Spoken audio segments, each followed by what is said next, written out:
বদনসিব আমরা হাবিব সাহেবকে আমরা যথাযথ সম্মান করি না।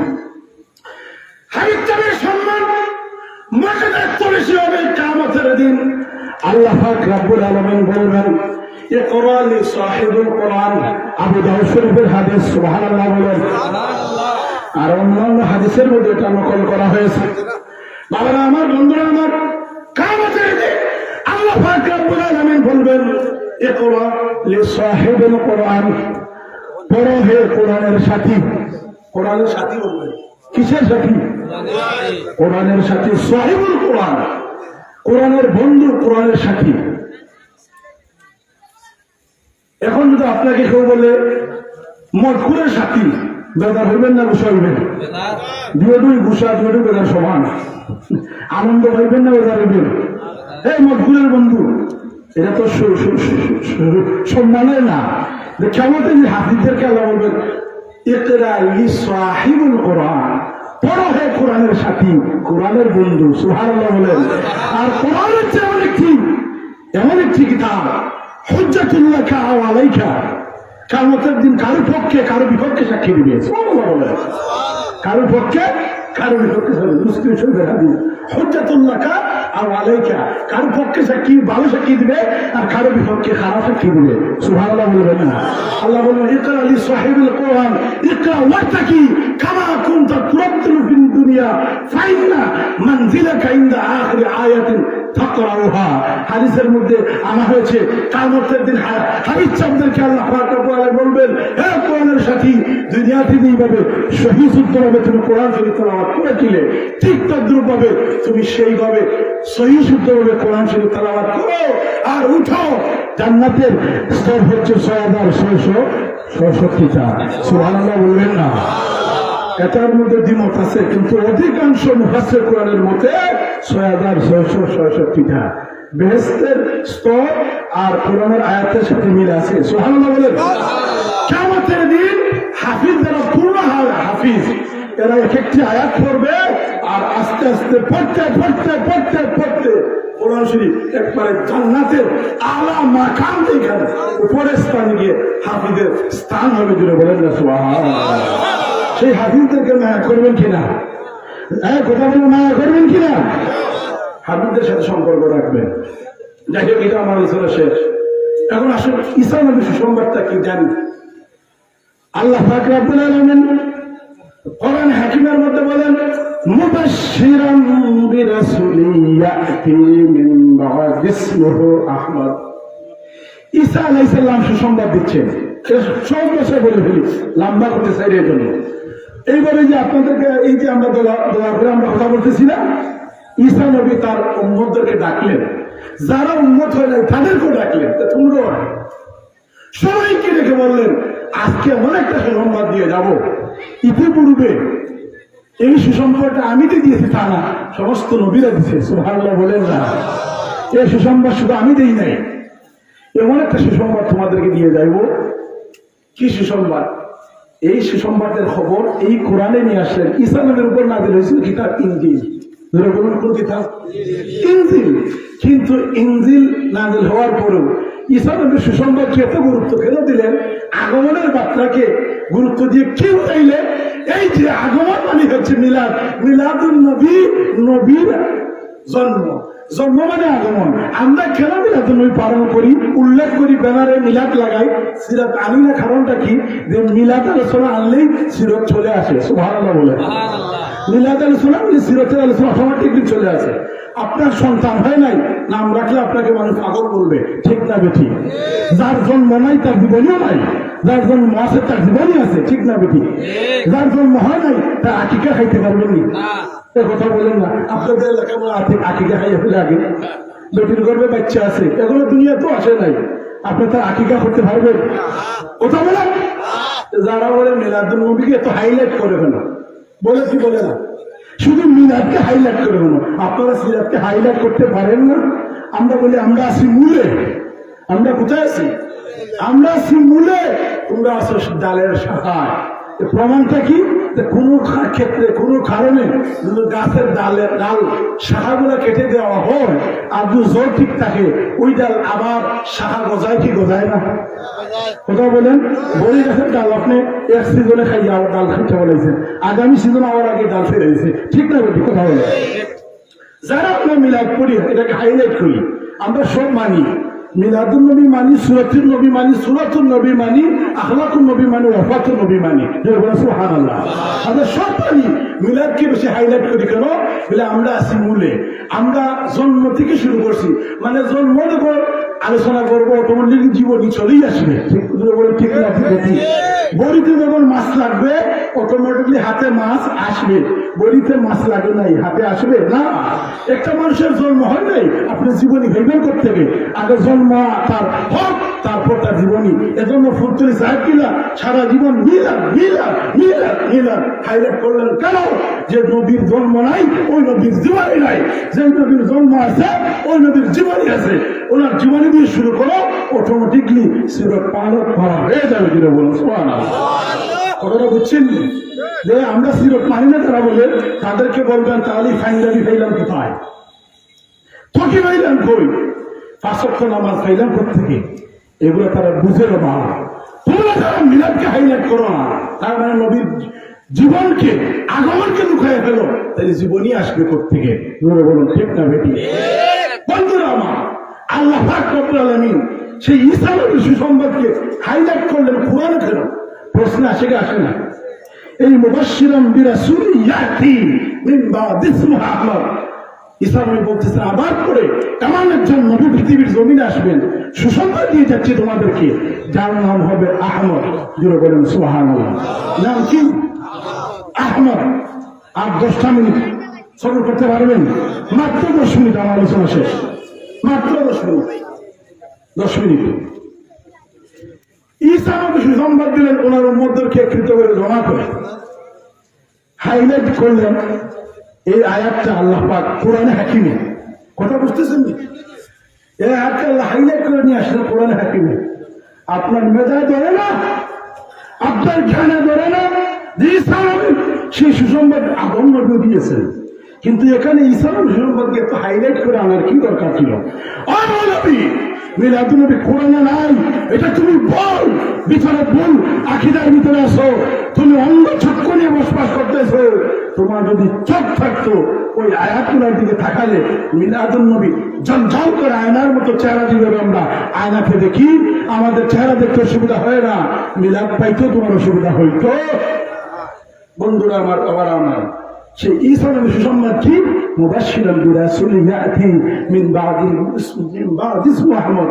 এর অর্থ হচ্ছে ঈসা আলাইহিস সালাম বলেছিলেন আমার পরে এমন একজন পৃথিবীর জমিনে আসবেন যার নাম আকাশে হবে আহমদ আর জমিনে হবে মুহাম্মদ। জোরে বলেন না সুবহানাল্লাহ। আল্লাহর নাম কয়টা? আমরা যেটুকু জানি যে আল্লাহর খাস নাম আল্লাহ, সিফতি নাম এই আল্লাহ, জাতি নাম, এছাড়া আল্লাহর 199টা এই নাম, 199টা নাম, এছাড়া আরো অনেক গোপনীয় নাম আছে। সুবহানাল্লাহ বলেন। ইসমে আজমের নাম আমাদের মতো সাধারণ মানুষ জানা সম্ভব নয়। নবী পাক সাল্লাল্লাহু আলাইহি ওয়াসাল্লামের আল্লাহর যত নাম রয়েছে, নবীজির তত নাম আছে। সুবহানাল্লাহ বলেন। এখন আসুন, আমার আলোচনা শেষ।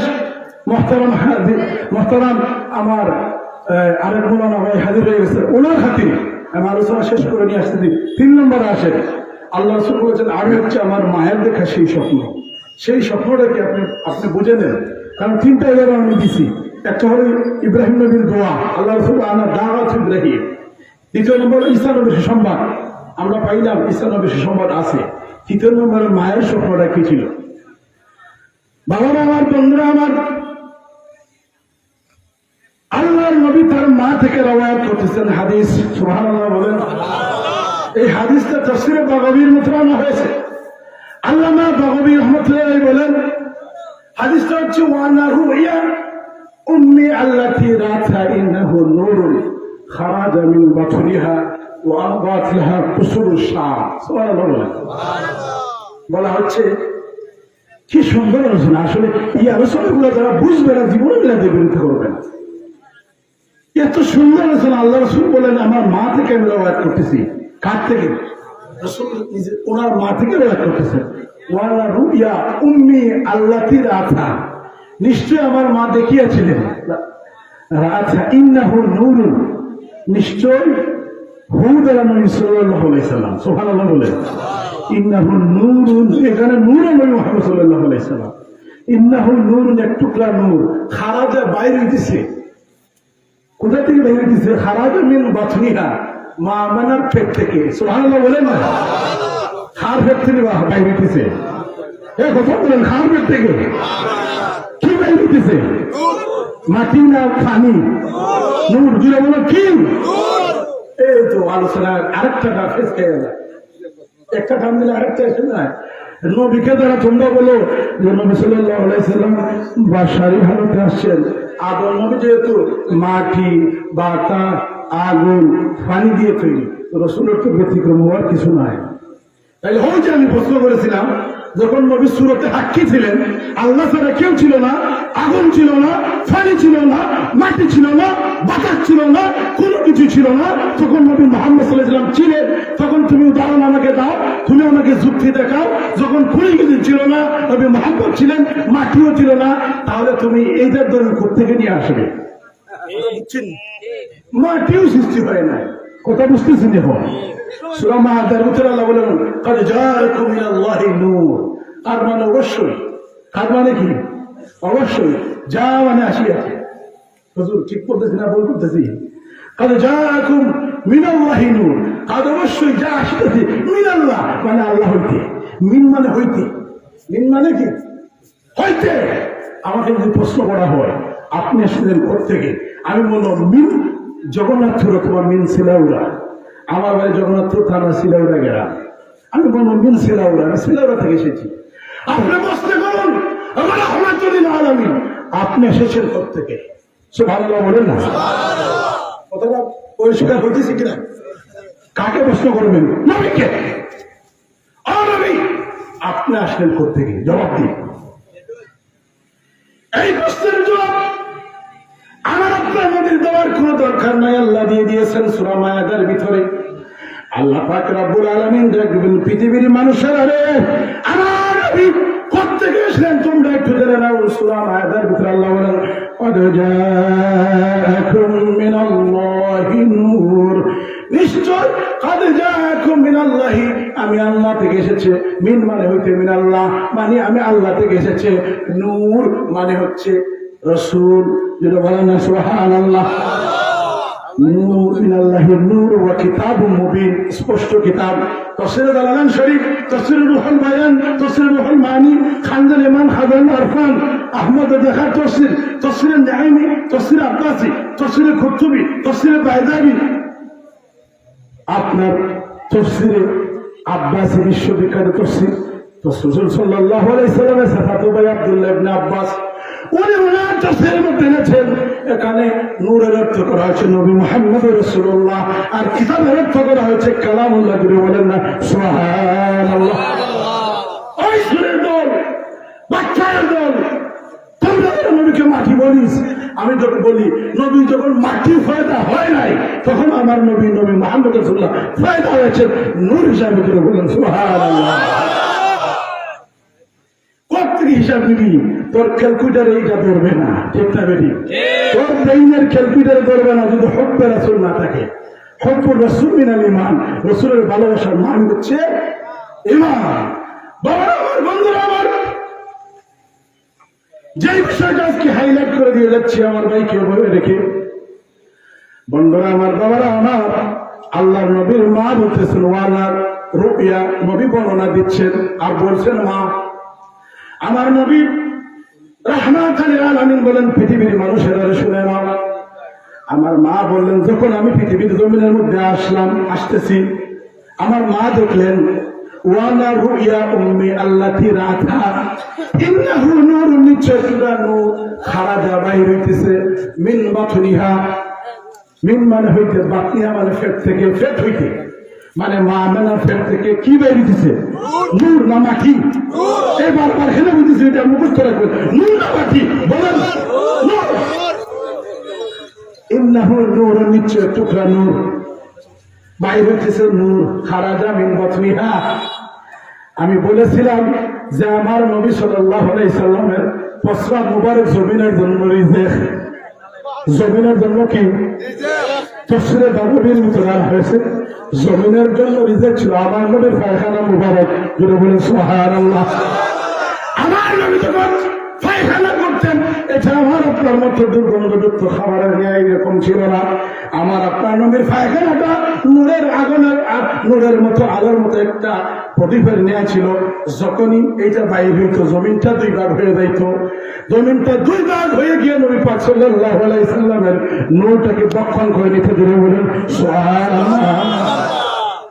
বাবারা আমার, বন্ধুরা আমার, আল্লাহ নবীর সামনে বলেন পৃথিবীর মানুষেরা শুনো, আমার মা বলতেছেন যখন আমি পৃথিবীর জমিনে আসলাম, আমি আসার সময় আমার মা দেখেন একটা এক টুকরা নূর বাইর হইল। এই নূরটা, এই নূরের এত পাওয়ার এত বেশি, এই নূরের ঝাঙ্কার আলোর পাওয়া এত বেশি। আমি মা আমেনার বড় স্বাদ ছিল, আমেনা বলেন আমার স্বাদ ছিল শাম দেশ দেখবো, কারণ তৎকালীন সময়ে শাম দেশ আর রোম, বর্তমান ইটালি, রোমের রাজধানীর নাম হচ্ছে ইটালি। রোমের নাম, দেশের নাম পরিবর্তন করছে কিন্তু রাজধানীর নাম পরিবর্তন করে নাই। কোরআনের মধ্যে সূরাত রোম আছে কিনা? নাই, আছে। সেই রোম, সূরা রোম, সেই রোম দেশ ছিল তৎকালীন সময় সুন্দর দেশ। এখন বর্তমানে সুন্দর দেশ হল দুবাই। সবচেয়ে সুন্দর আমাদের জন্য, মুসলমানদের জন্য সৌদি আরব। যেগুলো ঠিক নামে ঠিক, কারণ দুইটা দামি জায়গা মক্কা আর মদিনা। সুবহানাল্লাহ বলেন। এই দুইটা জায়গার কারণে মক্কা মদিনার দাম বেড়ে গেল। আর এখানে আপনি দেখেন, চিন্তা করে, মা আমেনা বলেন তৎকালীন সময় সুন্দর দেখার মতো জায়গা ছিল রোম, আর দেখার মতো জায়গা ছিল আপনার শাম দেশ। মা আমেনা বলেন পৃথিবীর মানুষেরা রে, আমার বিবাহর আগে আমার দেওয়া হলো না, শাম দেশ দেখা হলো না, রোম দেশও আমি দেখতে পারলাম না। আমার বিয়ে হয়ে গেল, হঠাৎ করে আব্দুল্লাহ নবী পাকের পিতা বিয়ে হয়ে গেল, আমি শাম দেশ দেখতে পারলাম না। আমার ভিতরে একটা আফসোস রয়ে গেল।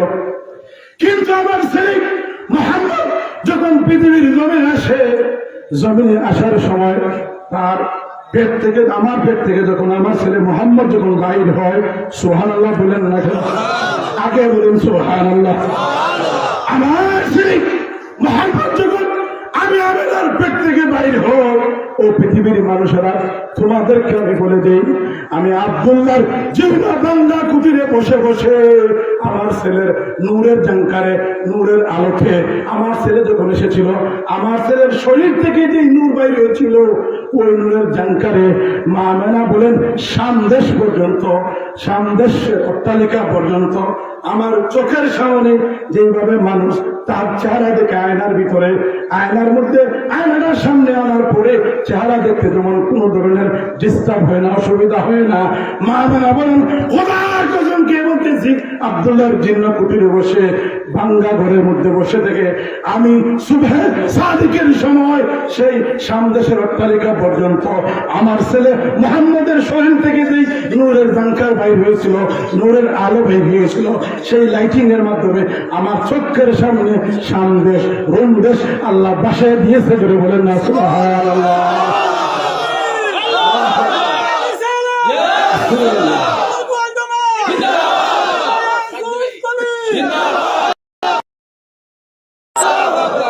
আর আলোচনা আমি শেষ করে দিচ্ছি। এখন আমার আলোচনা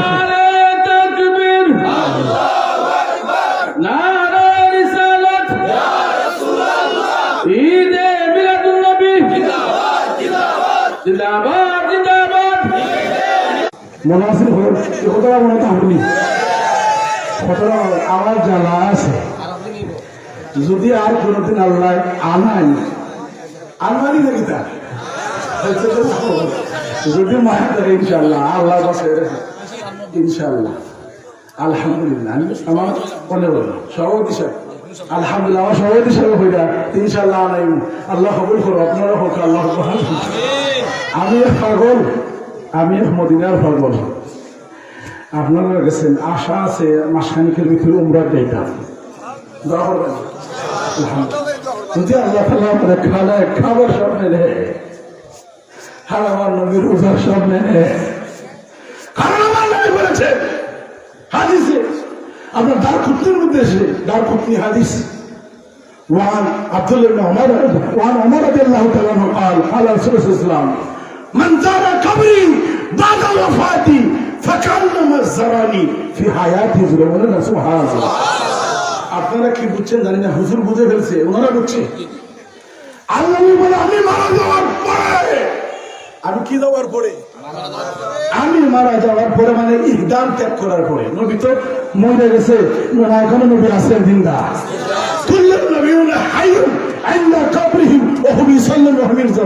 প্রত্যেক নবীগণ কবরের মধ্যে জিন্দা, তাদেরকে রিজেক্ট দেওয়া হয়, ওনারা যে খান, ওনারা নামাজ পড়েন, সুবহানাল্লাহ বলে। আল্লাহ নবী বলেন মান যারা কবরে, আমি মারা যাওয়ার পরে যে ব্যক্তি আমার জিয়ারত করবে, মনে রেখো, মনে রেখো, মনে রেখো, আমি মারা যাওয়ার পরে মদিনায় এসে যারা তোমরা আমার জিয়ারত করবে, ফাকান্নামা জারানি ফি হায়াতি, তারা যেন আমি নবী জিন্দা অবস্থায়।